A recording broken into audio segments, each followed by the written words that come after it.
August 6, 1942. Aboard the carrier Shokaku, somewhere in the waters off Truk Lagoon, 5 men gathered in a windowless briefing room. The air was thick with cigarette smoke and diesel fumes. On the steel table between them, intelligence reports, production figures, casualty estimates, maps marked with red circles that seemed to multiply with each passing week. They were admirals, architects of Pearl Harbor, conquerors of the Pacific, men who had sunk battleships, seized islands, driven the white man from Asia in 6 months. But today, they were silent. Because what they saw on those documents wasn't enemy propaganda, it was the truth, and the truth was worse than any battle they had ever lost. They thought they had won the war in December, but what they read that afternoon told them they had already lost it. The room smelled of sweat and salt. Overhead, a single bulb swung gently with the motion of the ship. Outside, the flight deck baked under the equatorial sun. Mechanics hammered at damaged zeros. Pilots slept in hammocks waiting for orders that would send them back into the sky. Inside, the admirals did not speak at first. One traced a finger across a column of numbers. Another lit another cigarette, though his last still burned in the ashtray. A third stared at the ceiling as if searching for an answer that wasn't there. They had all been at Midway, 2 months ago, 4 carriers lost in a single day. The turning point, the Americans would call it later, but these men knew something darker. Midway wasn't the turning point. Midway was the reveal, the moment the curtain fell, the moment the stage lights came on, and what stood before them, what had always stood before them, was not an enemy they could defeat. It was an enemy they could only delay. The intelligence officer, a young lieutenant with circles under his eyes, shuffled his papers. His voice cracked when he spoke. "Gentlemen, the American production estimates have been confirmed." They had believed. God, how they had believed. December 7th, 1941. Pearl Harbor. 8 battleships sunk or damaged. Nearly 200 aircraft destroyed. The American Pacific Fleet crippled in a single morning. Admiral Yamamoto himself had called it a tactical masterpiece. The Emperor had praised them. Tokyo had celebrated in the streets. And across the Pacific in 6 blazing months, Japan had done what no empire in history had done. Hong Kong, Singapore, Manila, Rangoon, the Dutch East Indies, Malaya, Wake, Guam. An arc of conquest stretching from India to Alaska, from the Aleutians to Australia. The white man's fortresses fell like dominoes. The British surrendered. The Dutch fled. The Americans retreated island by island until there was nowhere left to run. It had seemed inevitable. Destiny. Hako Ichiu, the 8 corners of the world under one roof. But there were voices even then, whispers in the staff rooms, warnings buried in reports that never reached the ministers. Yamamoto himself had said it. "I shall run wild for 6 months. After that, I have no expectation of success." 6 months, and now it was August. The intelligence officer cleared his throat. The first section covers American naval construction, as of July 1942. He paused, swallowed. "They have launched more tonnage in the past 6 months than we can build in 2 years. Silence. One of the admirals, Rear Admiral Matome Ugaki, Yamamoto's chief of staff, leaned forward. His voice was quiet, controlled. "Show us the numbers." The lieutenant spread the documents across the table.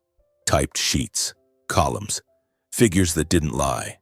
American carrier construction, USS Essex, launching November 1942. USS Yorktown II, launching January 1943. USS Intrepid, Hornet II, Franklin, Ticonderoga, Randolph, Lexington II. all scheduled 1943. 24 Essex-class carriers planned, not proposed, planned. The room absorbed this in silence. Destroyers, 175 Fletcher-class destroyers under construction. First 50 launching by end of 1942. Another 100 by mid-1943. Aircraft production. January 1942, 1,800 aircraft per month. July 1942, 4,500 per month. Projected December 1942, 6,000 per month. Projected 1943, 8,000 per month. For comparison, Japan's peak production, 850 aircraft per month. Pilot training. America graduating 4,500 pilots per month. Japan, 400 per month. Industrial capacity. U.S. steel production, 80 million tons per year. Japanese steel production, 7 million tons per year. Oil. U.S. oil production, 4 million barrels per day. Japanese oil imports with all of Southeast Asia, 50,000 barrels per day. The lieutenant's voice had gone flat, mechanical, like a man reading casualty lists who had stopped feeling them. Merchant shipping. We've sunk approximately 800,000 tons of American shipping since December. In the same period, American shipyards have launched 2.1 million tons. Liberty ships are now being built in 45 days. One shipyard in California launched 3 in a single week. He flipped another page. Submarine production. They're launching 1 fleet boat every 4 days. By end of year, they'll have 60 operational submarines in the Pacific. By mid-1943, over 100. One of the admirals, Vice Admiral Nobutek Kondo, stood abruptly, walked to the bulkhead, pressed his palm against the steel as if to steady himself. And our production? We have 18 fleet submarines operational. Construction rate is 1 per month. We lost 6 at Midway. The cigarette smoke hung in the air like fog. Admiral Ugaki sat back down. He did not look at the others. He looked at his hands, the same hands that had plotted the course to Pearl Harbor, that had signed the orders, that had moved the markers across the map in November 1941. "Continue," he said quietly. The lieutenant hesitated. Then he turned to the final section, replacement rates. This was where the mathematics became arithmetic, where strategy became biology, where hope became ash. At Midway, we lost approximately 110 trained carrier pilots, killed or missing. These were men with an average of 800 flight hours, combat veterans from China, Pearl Harbor, the East Indies. He paused. The American pilots we faced, many were green. Some had less than 300 hours. They made mistakes, their formations broke apart, their torpedo bombers were slaughtered. Another pause. But there were so many of them. One of the admirals, Rear Admiral Hiroaki Abe, spoke for the first time. His voice was hoarse. "How long to replace our losses? To train a carrier pilot to the standard of those we lost at Midway? 18 months, minimum. We have the instructors. We have the aircraft. We do not have the fuel to train them properly. We do not have the time. And the Americans? They are graduating pilots every week, thousands of them flying over Texas, over Florida, over California, burning fuel we cannot match. They make mistakes, they crash, they learn, and there are always more." Ugaki's jaw tightened. "The carriers we lost, Akagi, Kaga, Soryu, Hiryu. When can they be replaced?" The lieutenant's voice cracked. "Sir, Akagi took 7 years to build. Kaga was converted from a battleship hull. We have 2 fleet carriers under construction, Taiho and Unryu. Best estimate for Taiho, late 1943. Unryu, mid-1944. 2 carriers." "Yes, sir." and they will have 24. Silence. Vice Admiral Kondo turned from the bulkhead. His face was gray. We sank 5 of their battleships at Pearl Harbor. 4, sir. Arizona, Oklahoma, California, and West Virginia. Nevada was beached but salvageable. 4 then. 4 battleships, and they have already... California and West Virginia are being refloated. They'll be back in service by 1944. Oklahoma is a total loss. But, sir, the lieutenant's hands trembled slightly. They're building 10 new battleships, Iowa-class and Montana-class. Each one larger, faster, more heavily armed than anything we have. First 3 launch next year. Admiral Abe closed his eyes. We didn't sink their fleet, he said softly. We interrupted it. The words hung in the air like a death sentence, because it was true. Pearl Harbor hadn't crippled America. It had insulted her, embarrassed her, bloodied her nose in front of the world. And what Japan had mistaken for a killing blow was actually something far worse. It was a provocation. They had attacked the one nation on Earth with the industrial capacity to absorb the loss, rebuild, and then retaliate with a force no island empire could withstand. They had awakened something that should have been left sleeping. Ugaki spoke again. His voice was steady now. The voice of a man who had accepted what could not be changed. The oil. Tell me about the oil. The lieutenant nodded. He had been dreading this part. Our pre-war strategic reserve was 43 million barrels. We calculated this would sustain fleet operations for 18 months of intensive combat.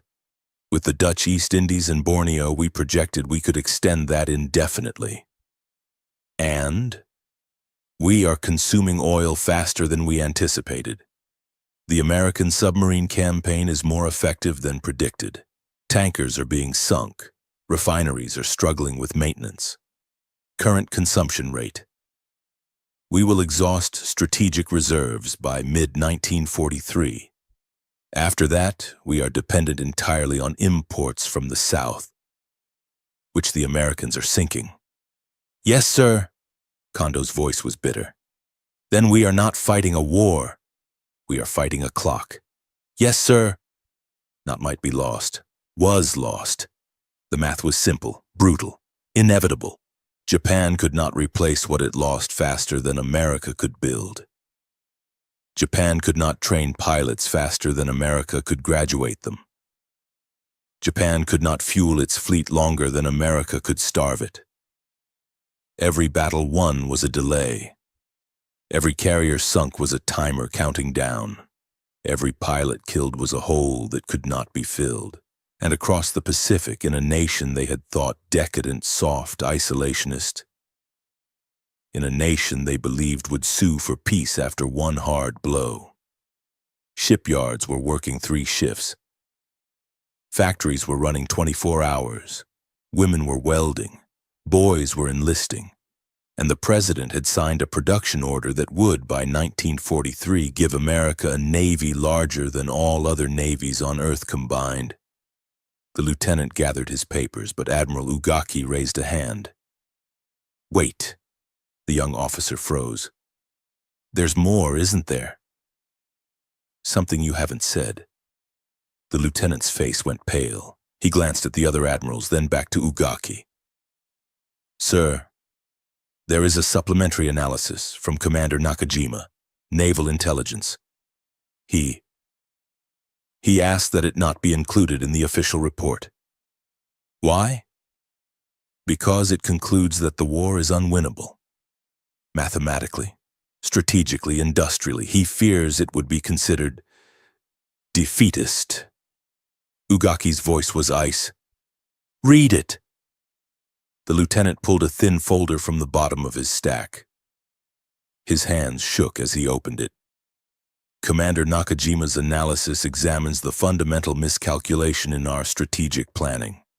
He argues that we made 3 critical errors. Not tactical errors, not intelligence failures, structural errors. He cleared his throat. Error 1. We assumed America would negotiate. Our entire strategy was based on the belief that America, a democracy, a nation of merchants, would not stomach a long war in the Pacific. That after Pearl Harbor, after losing the Philippines, after seeing their sons die on remote islands, they would accept a negotiated peace, a recognition of our sphere, co-prosperity, a divided Pacific. The lieutenant looked up. Commander Nakajima argues this was a fundamental misreading of American psychology. We studied their economy, their military, their politics, but we did not understand their identity. Americans do not negotiate after being attacked. They escalate. It is woven into their founding myth. The Revolution, 1812, the Alamo. They remember their defeats more than their victories, and they avenge them. One of the admirals, Rear Admiral Takeo Kurita, spoke quietly. Yamamoto said this, before Pearl Harbor. He said, "I fear all we have done is awaken a sleeping giant." Yes, sir. The commander quotes him, but he goes further. He says we did not just awaken the giant, we gave them moral clarity. Before Pearl Harbor, America was divided. Isolationists against interventionists. The Neutrality Acts. America first. But after Pearl Harbor, the lieutenant's voice dropped. After Pearl Harbor, they were unified. We gave them a cause, a villain, a reason to mobilize every factory, every farm, every man and woman. We turned their debate into a crusade. The room was silent. Error 2. We assumed our qualitative advantage would persist. In December 1941, we had the finest naval aviators in the world, men who had trained for years, who had combat experience in China, who could land a zero on a carrier deck at night in a storm. Our torpedoes were superior. Our doctrine was superior. Our night fighting tactics were superior. He turned a page. Commander Nakajima calculates that our qualitative advantage bought us approximately 6 months, maybe 8. Because while our pilots were better, we could not replace them, and the Americans, they learned. At Coral Sea, their pilots made mistakes. At Midway, their torpedo bombers flew into slaughter, but they learned. And now, at Guadalcanal, they are learning faster. Their doctrine is evolving, their pilots are gaining experience, and they have radar, ship-mounted, aircraft-mounted. They can see us coming before we see them. The lieutenant's voice became clinical, detached. By mid-1943, Commander Nakajima projects that the qualitative gap will narrow. By late 1943, it will vanish. And then we are left with numbers. Just numbers. And in numbers. He didn't finish. He didn't need to. Error 3. We assumed limited liability. This was the deepest cut, the cruelest truth. We believed we could seize the resources we needed, oil, rubber, rice, minerals, and then defend them, island by island, atoll by atoll. Make every invasion so costly that America would exhaust itself against our perimeter. The lieutenant looked directly at Admiral Ugaki. But, sir, our perimeter is too large, from the Aleutians to New Guinea, from the Marshall Islands to Burma, 11 time zones, thousands of miles. And we do not have the shipping to supply it. We do not have the fuel to patrol it. We do not have the aircraft to defend it. The Americans do not need to attack everywhere. They only need to attack anywhere. Choose the weakest point. Concentrate force, shatter it, move to the next. Island hopping, they will call it. And each island they take shortens their supply lines and lengthens ours. He paused. Commander Nakajima calculates that our merchant marine, even with all captured ships, can sustain current operations for 14 months. After that, attrition from submarines and air attack will reduce cargo capacity below minimum operational requirements. Garrisons will starve. Fuel will not arrive. The perimeter will collapse not from enemy invasion but from logistical asphyxiation. Admiral Kondo's voice was hollow. He's saying we cannot defend what we have conquered. Yes, sir. He's saying the empire is already overextended, that every day we hold these territories we bleed, fuel, ships, men, supplies, and the Americans bleed us faster than we can regenerate. And if we withdraw, consolidate. The lieutenant shook his head. Then we lose the resources we went to war to secure. The oil from the East Indies, the rice from Indochina. Without them, the home islands cannot sustain the war economy. Commander Nakajima calls it a strategic zugzwang, a position where any move worsens our situation. Ugaki leaned forward. His voice was barely above a whisper. Then what does he recommend? The lieutenant's hands stopped shaking. He looked each admiral in the eye. He recommends we seek terms. Now. While we still hold territory, while we still have a fleet, while we can negotiate from strength rather than ruin. He recommends we approach the Soviet Union as an intermediary, offer to return the Philippines, withdraw from China, accept limits, before the mathematics become reality. The words settled like ash after a fire, because they all knew what he was really saying. The war was not lost in the future. It was not contingent on battles yet to be fought. It had been lost on December 7, 1941. The moment the first bomb fell on Pearl Harbor. Everything since, every victory, every conquest, every island seized, had been a slow-motion collapse. A dying star radiating light from fuel already consumed. They had won battles. But they had lost the war the day they started it. For a long time, no one spoke. The bulb overhead swayed, the ship creaked. Somewhere on the flight deck, a pneumatic wrench screamed against metal. Normal sounds. The sounds of war continuing. But inside that briefing room, 5 men sat with a knowledge that could not be shared. Could not be spoken outside these walls. Could not be written in any report that would reach Tokyo. Admiral Abe finally broke the silence. This analysis, Nakajima's report, has anyone else seen it? No, sir. He submitted it through secure channels. Eyes only. Good. Abe's voice was firm. It stays that way. If this reaches the Army General Staff, Nakajima will be arrested for defeatism. If it reaches the ministers, they will call it treason. If it reaches the public. He didn't finish, because they all knew.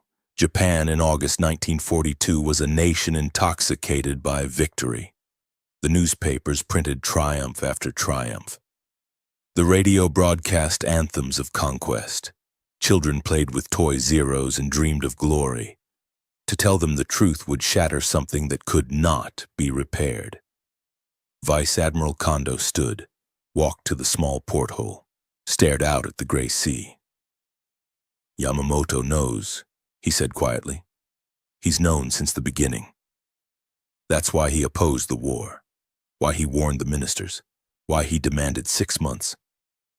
And after 6 months? Ugaki's voice was bitter. What did he think would happen? He hoped for a miracle, a negotiated peace, a recognition that we could not be defeated even if we could not win.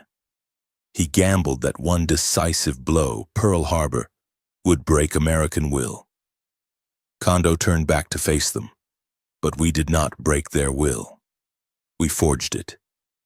Admiral Kurita pulled out another cigarette. His hands were steady now.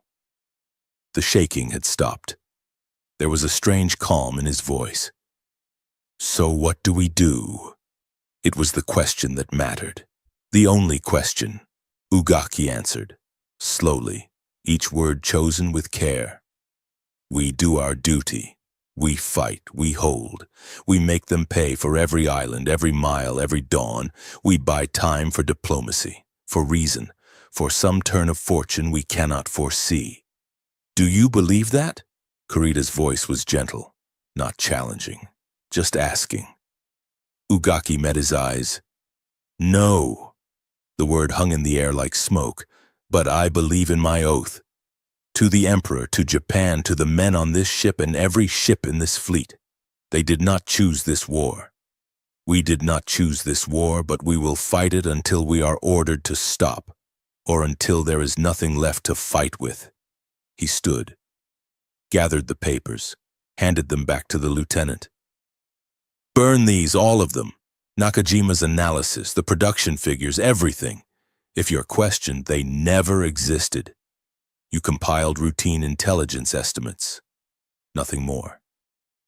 Sir, that's an order. The lieutenant saluted. His face was pale. He understood. He was being asked to destroy truth to preserve morale, to burn mathematics so that hope, however false, could persist. One more thing. Ugaki's voice softened slightly. Tell Commander Nakajima. Tell him his analysis was brilliant. Tell him he was right, and tell him that being right changes nothing. The lieutenant left. The door closed behind him with a hollow clang. The 4 remaining admirals sat in silence. Outside, the sun was setting. The light through the porthole turned gold, then amber, then red. Admiral Abe spoke quietly. How long do you think we have? Ugaki stared at the table, at the empty space where the reports had been. Nakajima said mid-1943, I think he's optimistic. Why? Because he assumed rational strategy. But Tokyo is not rational. They will not negotiate. They will not consolidate. They will hold every island until it is taken, defend every atoll until it drowns. And when the home islands are threatened, they will call for sacrifice, for special attack, for measures that would have been unthinkable in December. Kondo's voice was hollow. I'm talking about what happens when mathematics meets mythology, when the numbers say surrender and the culture says death. I'm talking about years, not of war, but of immolation. The light faded, the room darkened. We should have listened to Yamamoto, Admiral Kurita said softly. We should have told the ministers no. We should have found another way. There was no other way, Ugaki replied. The oil embargo, the frozen assets, the ultimatums. We were being slowly strangled. The army wanted war. The ministers wanted war. The Zaibatsu wanted expansion. And we believed we could win. He laughed, a short, bitter sound. We believed our own propaganda, the superiority of spirit over material, the warrior code over industrial output. We believed that courage and discipline could overcome factories and oil fields. And now? Now we know the price of that belief. The room was dark now. Only the faint glow from the corridor outside. Admiral Ugaki stood, straightened his uniform. His voice was steady, professional. Gentlemen, we have a war to fight, ships to command, men to lead. Whatever we know, whatever we believe, we do not speak of this again. Not to each other, not to our staffs, not in our diaries. He moved toward the door, paused, looked back. History will judge us. It will say we were fools, fanatics, war criminals perhaps. It will not understand the pressure, the culture, the impossible choices, but it will remember one thing clearly. What? That we started a war we could not win, against an enemy we did not understand, and that everything that follows, every death, every burning city, every ship sunk, every island lost, began on December 7th, 1941, the day we believed we were winning. He opened the door. Light flooded in. The day we sealed our fate. The meeting aboard Shokaku was never recorded in official logs. Nakajima's report was burned. The 5 admirals never spoke of it again. But in the years that followed, as the perimeter collapsed, as the islands fell, as the B-29s burned Tokyo and the atomic fires consumed Hiroshima and Nagasaki, Those who survived must have remembered that August afternoon, when they saw the numbers, when they knew, when they understood that Pearl Harbor, their greatest victory today, had been their greatest mistake. In war, even perfect victories conceal your defeat.